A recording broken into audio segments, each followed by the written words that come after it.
Hello everyone, welcome to my channel. I hope everyone is having a wonderful day. Before we begin, please hit the subscribe button and give this video thumbs up. The Bold and the Beautiful, BNB, preview video for the week of March 30th to April 3rd indicates that Taylor Hayes, Rebecca Budig, will be scared for her life as the action heats up on the CBS soap. Sheila Sharp, Kimberlin Brown, will make Taylor afraid. So here's what fans should expect.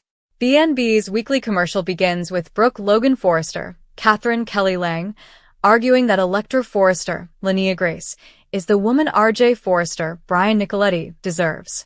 In the preview clip, Ivy tells Electra that it's time to move on because she believes she deserves to live a life with someone amazing like RJ. Electra and RJ appear to be getting closer based on their forthcoming kiss in the design office. Ivy's strategy will function flawlessly, so she will undoubtedly pat herself on the back as her covert maneuvers continue. Of course, we have to address the dangerous situation at the Cliff House. Sheila assumed Taylor was in peril and grabbed a knife before going up to the bedroom, where Taylor and Deacon Sharp, Sean Cannon, were sizzling between the covers. Sheila has barged in, astonished, but did she really see her husband in bed with Taylor? It is possible that Deacon was able to conceal after Sheila jiggled the doorknob, but there may not have been enough time. Taylor will flip out if he sees Sheila with a knife anyway. Taylor is about to plead for her life as she goes into panic mode. "Do not do this. Do not murder me. Please," Taylor can be heard stating in the promo video as Sheila stands there looking. If Deacon pulled the cover over his head, Sheila could feel uncomfortable about finding Taylor in bed with an unknown man. Sheila might end up apologizing and putting down the knife. However, it is probable that Sheila has seen Deacon and that he will take action once he realizes Sheila is armed. Deacon would do anything to protect Taylor, even if it meant risking his own life. Regardless, the trailer shows Deke Sharp, Harrison Cohn, and Hope Logan Spencer, Annika Noel, discussing their fears about Sheila. Deke asks Hope whether she thinks Sheila found out about Deacon and Taylor, since he is concerned they are in danger. According to the Bold and the Beautiful spoilers, some unexpected Sheila news could be on the way for Hope and Deke, so stay tuned. The tension in the air at the Cliff home was thick enough to cut with the knife Sheila Sharp was holding securely in her palm. It was supposed to be a modest gesture, a bouquet of flowers as a thank you to Taylor Hayes, the psychiatrist who had listened to her problems and gave suggestions on how to rekindle the flame in her marriage to Deacon.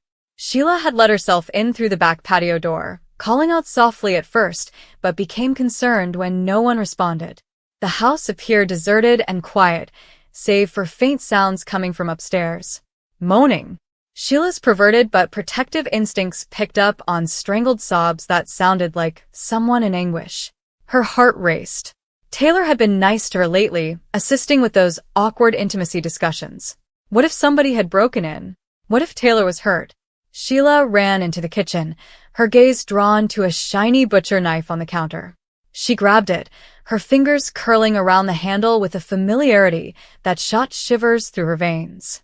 Old habits die hard for a woman like Sheila Carter, now Sharp, who had spent years balancing violence and redemption. "I'm coming, Taylor," she murmured under her breath, climbing the stairs with surprising stealth for someone motivated by misplaced heroism. The bedroom door was closed. The sounds became louder and more rhythmic. Sheila's imagination raced with worst-case scenarios like an intruder, a medical issue, or anything terrible. She kicked the door open with the force that comes with years of surviving Los Angeles's underbelly, storming into the room like a storm about to unleash fury. She was shocked by what she saw. Taylor Hayes, unkempt and wide-eyed, sprang up in bed, clutching the covers to her chest.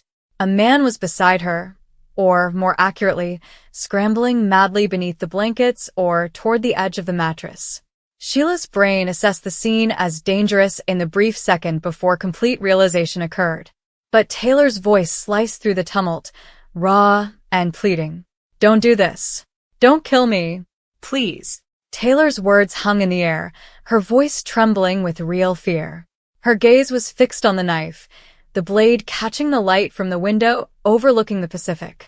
She had been in the grip of passion just moments before, caught in an unforeseen connection that had been developing for weeks. Deacon Sharp, her forbidden love, had now crossed that line with her.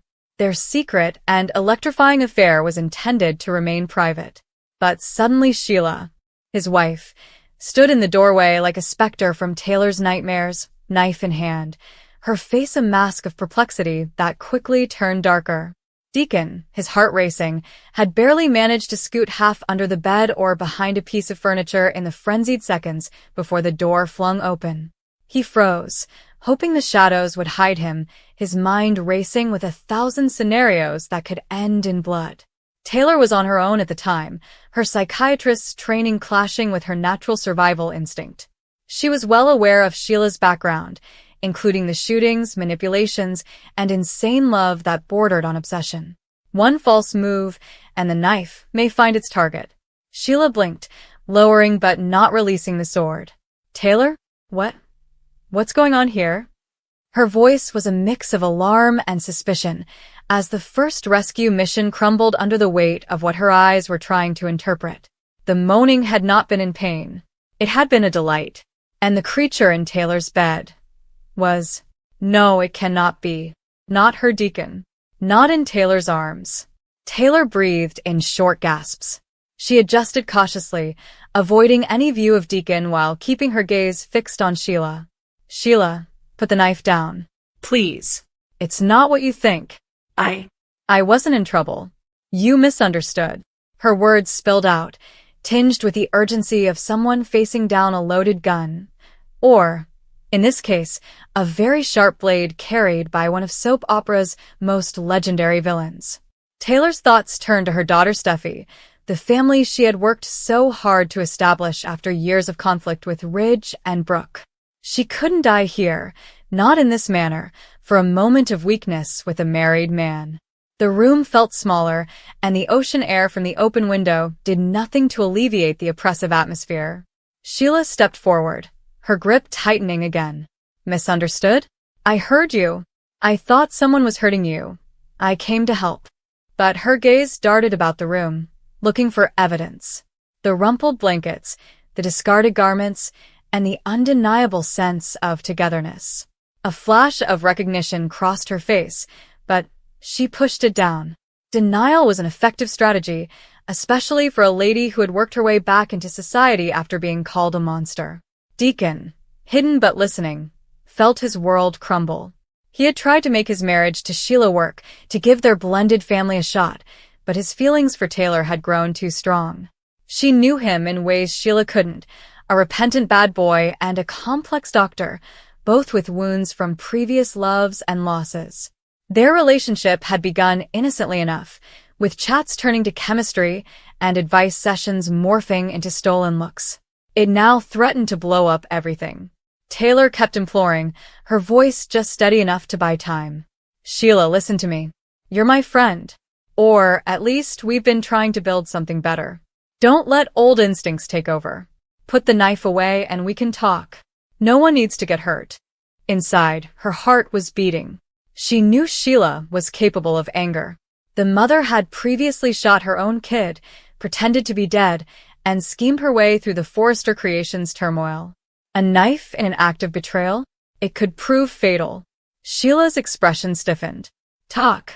While there's someone here with you, she asked, gesturing vaguely with the knife, the blade glinting dangerously. She hadn't really recognized Deacon, or perhaps her mind hadn't connected the connections yet. Taylor and Deacon had a brief window due to the misunderstanding, but it was quickly closing. Taylor's appeal only purchased seconds, not safety. Downstairs, the flowers Sheila had brought were abandoned on the table, a gesture of friendliness poisoned by the imminent conflict. Outside, the Malibu waves smashed indifferently against the cliffs, oblivious to the human drama taking place above. Taylor's mind wandered back to her past as the confrontation dragged on. She'd been through so much: heartbreak with Ridge, struggles with Brooke for the same man's attention, and raising Steffi and Thomas among the Forrester tradition of fashion empires and family feuds. Becoming a psychiatrist had not eliminated her own weaknesses. Rather, it had increased her awareness of the hazards of unrestrained emotions. Falling for Deacon was a mistake born of loneliness and mutual understanding, and it could now cost her life. Deacon, still concealed, considered his alternatives. Break out and reveal himself? That could infuriate Sheila. Stay hidden and let Taylor handle the situation. Risky, but possibly the only option to de-escalate. He said a silent prayer, his feelings for Taylor conflicting with his remorse over Sheila. Their marriage had been tumultuous, with Sheila's attempts at normalcy and Deacon's persistent misgivings. His children, Hope and Deke, had always pushed him toward Taylor, perceiving Sheila as an unstable force. Sheila paced slowly, her knife still raised. I trusted you, Taylor. You were helping me with Deacon, with us. And now this. Her voice cracked, a rare vulnerability seeping through the menace. However, Sheila's vulnerability frequently led to violence. Taylor knew this. She kept her hands visible and maintained an open, yet defensive body language. Please, Sheila. Don't do anything you'll regret. Think about Deacon. Think about your family. This isn't you anymore. Taylor's words were measured, calling on her professional talents, even as panic grabbed her. The appeal, "Don't kill me," rang in her own ears, a humiliating low point for a lady who had once been a pillar of strength in the Forrester community. The standoff lasted for what seemed like hours. Sheila's suspicions grew, her mind piecing together the riddle despite the first shock. Who was this man? Why are we here? In Taylor's bed. The wailing, the chaos, it all pointed to treason. For the time being, however, the knife remained a threat rather than an action. This moment had a far-reaching impact on the Los Angeles elite. Taylor's fiercely protective daughter, Steffi Forrester, had no notion of the peril her mother was in. Steffi had urged Taylor not to get too close to Deacon, knowing Sheila's history of going after anyone who threatened her claim on him. Steffi and Finn's lives were already complex by their own family issues, but learning of this would set off a firestorm. Steffi would be enraged, ready to confront Sheila full-on, potentially engaging Ridge or Brooke in the drama. Meanwhile, at Forrester Creations, other strands ran through the drama. Ivy Forrester had been playing matchmaker behind the scenes, encouraging her niece Electra toward RJ Forrester. Brooke Logan, ever the romantic advisor, had been talking with RJ about love and choices, unaware that her own ex-husband Ridge could be lured back into the Taylor orbit if things worsened.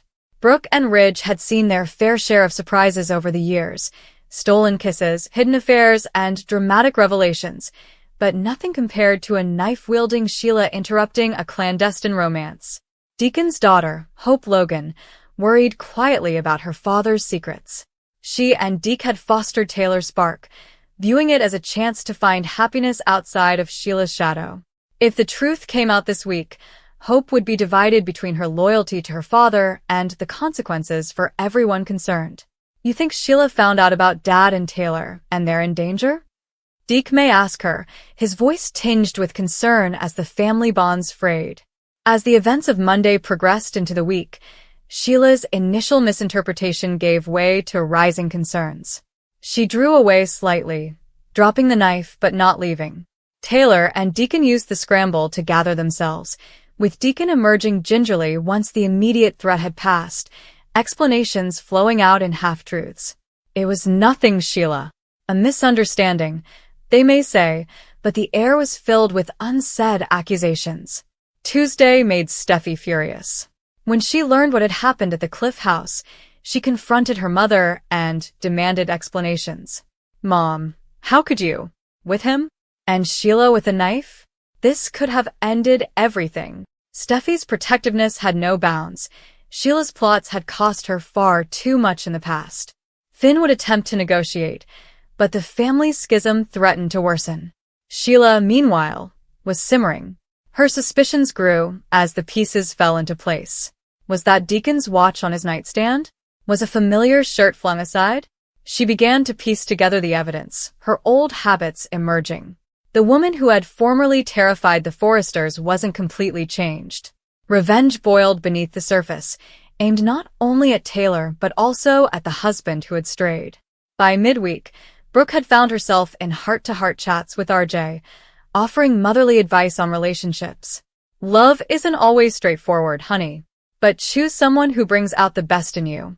Unbeknownst to her, RJ and Electra had a cautious kiss, aided by Ivy's clandestine interventions. Ivy, with her Forrester connections and manipulative streak, saw opportunity in coupling the young designer with her niece, adding another layer of love intrigue to the larger storm. Ridge and Brooke may come across anything inappropriate, such as overhearing murmurs about the Cliff House event or seeing a heated exchange. Their convoluted past with Taylor served as fuel. Old passions and rivalries never fully died in this world. The hidden affair became increasingly tenuous as the week continued. Taylor's plea had rescued her in the moment, but Sheila's understanding was approaching. Would she lash out with a knife or plan something more calculated? Deacon faced a difficult choice: confess openly and risk losing everything, or deny and deepen the deception. Taylor, shaken yet determined, questioned her own judgment. Was this desire worth the risk? The bold and the beautiful world thrived on these entanglements, with fashion empires created on passion and treachery, and families split and rebuilt in public. Sheila's return to her former impulses reminded everyone of her hazardous allure. She wasn't just a scorned wife. She was a force capable of upsetting lives with a single swing or a whispered plan. Taylor regained her calm when the immediate crisis subsided, but the psychological toll remained. As a doctor, she examined her terror, the adrenaline still racing through her body. "Don't kill me." Those words would haunt her, reminding her of how close she had been to disaster because of stolen moments of bliss. Deacon's internal conflict intensified. He admired characteristics of both women, Sheila's fierce commitment and Taylor's empathic depth. But choice had implications. Hope expressed concern to Deke about their father's safety and choices, and the siblings came together in muted support for Taylor while bracing for Sheila's fury. By the end of the week, the parts had changed again. Sheila focused on the whole truth, her eyes narrowing with each new suspicion. Steffi erupted in wrath, demanding protection for her mother. Ivy's matchmaking became more intense, presenting lighter counterpoints to the darkness. Kisses between RJ and Electra blossoming as a result of Brooke's covert encouragement and Ivy's push. In the end, the Cliff House confrontation was only the spark. The true explosion began slowly. Accusations flew, alliances were tested, and secrets threatened to destabilize the delicate calm. Taylor had survived the knife's edge with her plea, but the emotional blades were sharper, slicing through years of history, love triangles, and family loyalties. The Forrester and Logan clans, together with the Sharps, dealt with the aftermath. Ridge may find himself drawn back into the conflict, with Brooke offering wise but biased advice. Finn stood by Steffi, providing a voice of reason in the midst of the tempest. Eric and others at the fashion house recognized the undercurrents, but remained focused on designs and deadlines, either knowingly or unknowingly. The week beginning March 30th promised no resolves, only mounting turmoil. Sheila's knife had been lowered, but her resolve had strengthened. Taylor's life suddenly hung in a different type of balance, not from steel, but from the weight of betrayal and a woman's unpredictable heart, which refused to give up what she claimed as hers. Deacon scrambled for damage control, Taylor sought therapy in her own thoughts, and the trailers teased more. Steffi's wrath, Sheila piecing everything together, new romances kindling while old ones burned. This daring romance was far from ended in Los Angeles, where beauty veiled savagery and passion fueled legends. Beautiful people over the world would face their truths, present their cases, and fight for what they wanted, knife or no knife. The moans that started it all had gone away, replaced by murmurs of conflict and the distant crash of waves. But in the hearts of those concerned, the storm raged on, promising weeks of twists where love collided with danger, and one false word could reignite the blade's threat. Taylor's anguished cry rang as a watershed moment, one in which survival depended on quick thought and the faint chance that even Sheila's darkness had boundaries. But deep down, everyone knew, in this tapestry of want and deception, limits were set to be challenged. The week passed with pulses racing, secrets leaking, and the constant threat of what could have been a tragic mistake escalating into full-fledged conflict. Families realigned, Lovers hesitated, and the knife, while sheathed for the time being, remained a reminder of the ever-changing balance between love and destruction in the beautiful, gritty world of the bold and the beautiful. The tension in the bold and the beautiful reaches a horrifying climax during the week of March 30th, when dread, desperation, and long-buried rivalries converge in a scene that threatens to change everything. What begins as an unpleasant meeting swiftly escalates into a life-or-death situation, putting Taylor Hayes squarely in the path of one of Los Angeles's most dangerous women, Sheila Carter. The atmosphere is dense with dread long before Taylor understands she is in danger. For days, there has been an unshakable sense that something is wrong. Sheila, whose history is rife with manipulation, violence, and obsession, has been unusually quiet, but this silence is far more dangerous than any of her prior eruptions. Those who know her best understand that when Sheila goes into the shadows, she is rarely idle. She's preparing, observing, and waiting. Taylor, ever the caring psychiatrist, addresses the situation with a cautious optimism. She feels that no one is beyond redemption, including Sheila. That belief has shaped her life and profession, but it may also be her biggest vulnerability. Despite warnings from those around her, Taylor convinces herself that she can connect with Sheila on a human level, that she can appeal to whatever sliver of conscience remains within her. But Sheila isn't looking for redemption. She is unraveling. Their argument begins in a seemingly tranquil environment. There's an unnerving silence in the air, like if the entire globe is holding its breath. Taylor senses the tension immediately, but attempts to remain calm. She speaks softly, carefully choosing her words, seeking to calm whatever storm is forming behind Sheila's eyes. For a little while, it seemed that her method could work. Then everything changes. Sheila pulls out the knife in one rapid, frightening motion. The blade's glitter catches the light, driving Taylor into a state of fear. Time seems to slow as the reality of the situation dawns on her. It is no longer a conversation. This is a hostage situation. This is survival.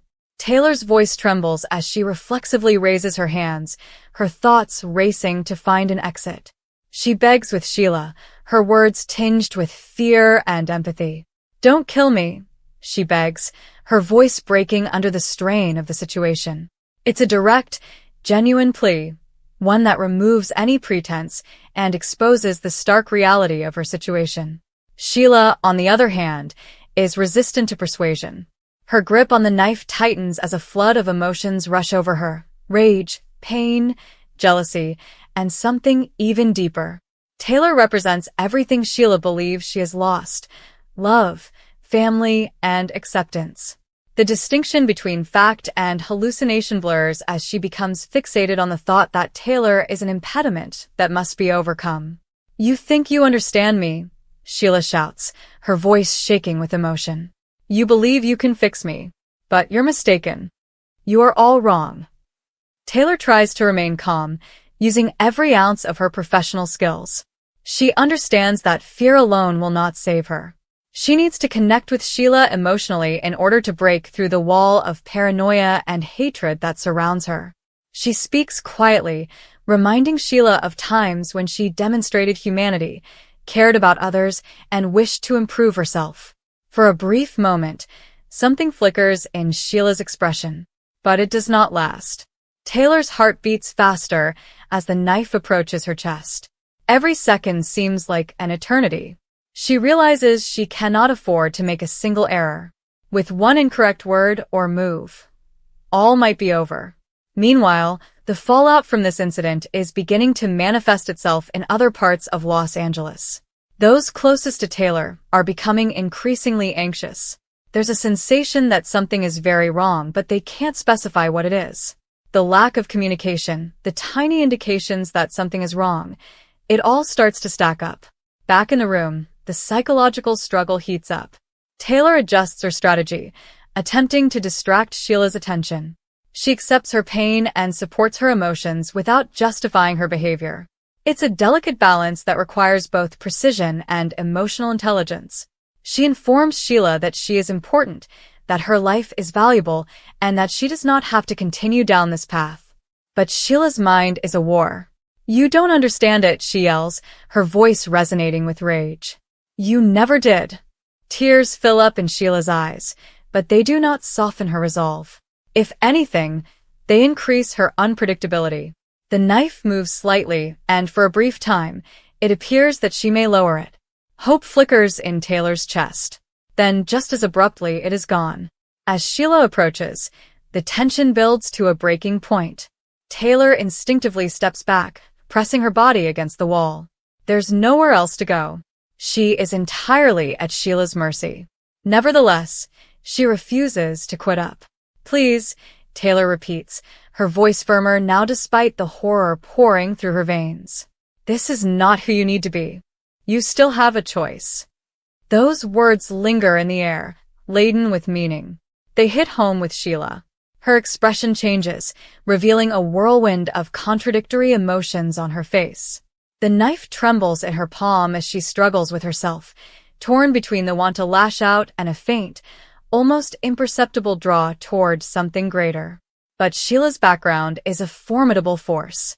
Every betrayal, rejection, every moment of pain she has experienced feeds the darkness within her. It is a darkness that has defined her for years and will not be quenched quickly. "You should have stayed out of my way," Sheila says quietly, chillingly calm. The threat increases once more. Taylor closes her eyes for a brief moment to brace herself, but she does not stop speaking. She continues to reach out and connect with Sheila, reminding her that there is another way. It's a risky move that could cost her everything, but it's her last chance. Outside, the sense of urgency is increasing. Taylor's potential danger becomes increasingly difficult to dismiss. The question is not about if something is wrong, but how serious it is, and whether there is still time to intervene. Inside, the standoff reaches its climax. Sheila's palm tightens around the knife as she lifts it slightly, leaving the blade in a scary limbo.